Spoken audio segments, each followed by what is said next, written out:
पहले तीर्थ यात्रा चलती थी, धीरे धीरे उसका स्वरूप पर्यटन की तरफ। वो पैदल चल के गए, सब मंदिरों की स्थापना उन्होंने पैदल की और पैदल मार्ग बनाए सब जगह जाने के। पैदल मार्ग इससे चौड़ा प्रायः नहीं है, कहीं कहीं इतना चौड़ा है। और सन 62 में चीन के आक्रमण के बाद सड़कें बननी शुरू हुई तेजी से।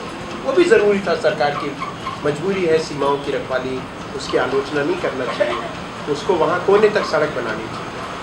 बद्रीनाथ से भी और आगे बनानी चाहिए। बद्रीनाथ से 3 किलोमीटर दूर माना नाम का एक गांव है, आजकल में उसके बारे में छप रहा है कुछ कि माना गांव में भी बहुत तबाही हुई है और रात नहीं पहुंची है।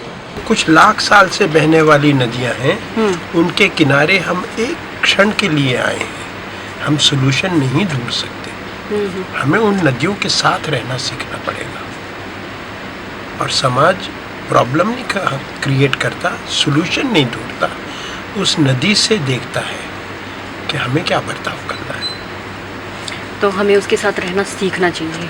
और लोगों ने सीखा था, हमने उसको भुलवाया। हमने कहा विकास होगा, तटबंध बनेंगे, और ये सब 150 साल का किस्सा है। तटबंध मगरों का पहले नहीं होते थे। एक समय ऐसा आएगा कि नदी हमारे ऊपर से बह रही है, जैसे फ्लाईओवर से, तब वो जो पानी बिगेरी थी वो कहाँ जाएगा।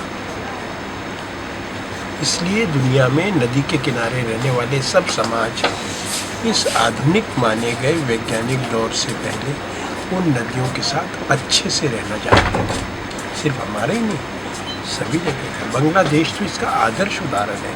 आपके बाद आने वाली 3 पीढ़ियों को बिजली चाहिए कि नहीं?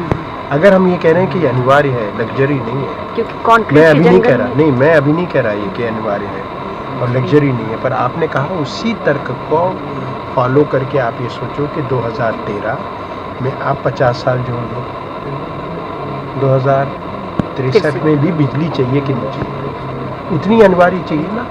तो ये जितना कोयला उखाड़ के फेंक रहे हैं, कि ये कोयला हम 2050 के लिए छोड़ दे रहे हैं, ये कोयला हम 2080 के लिए छोड़ रहे हैं, सब पे MOU साइन करते हैं। इसका मतलब हम इसको अनिवार्य नहीं मान रहे, हम ये मान रहे हैं कि हमारी पीढ़ी खींच खांच के, नोच के, खसोट के इसको ख़त्म कर रही। किस नेता ने बिजली छोड़ी है? बांध जहाँ बन सकता है सिर्फ वहीं बन सकता है बिजली पैदा करने, दूसरी जगह नहीं बन सकता। हम जो जो ज्ञात जगह हैं बांधों की, उन पे इसी पीढ़ी में बांध बना के बिजली निचोड़ रहे हैं। 4 बांधों की site reserve for 5th generation, 10th generation.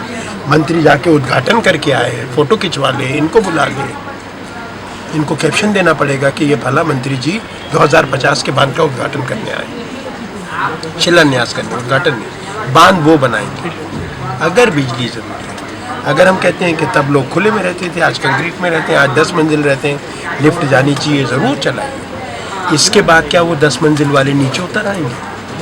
वो 100 मंजिल पे जाने वाले हैं। इसकी कोई एक सीमा है इस तर्क की और इस सोचने की।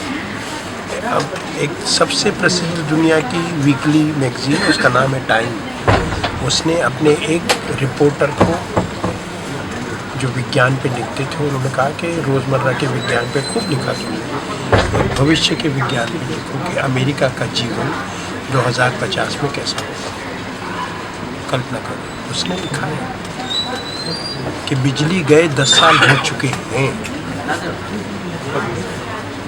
जो लोग ऊपर रहते थे वो सब नीचे आ गए हैं, लोहा समाप्त हो चुका है, पेट्रोल ख़त्म हो चुका है, अब इराक वार लड़ने की ज़रूरत नहीं, पेट्रोल वहाँ भी नहीं बचा। अब हमारा जीवन क्या है, इसका वर्णन किया है।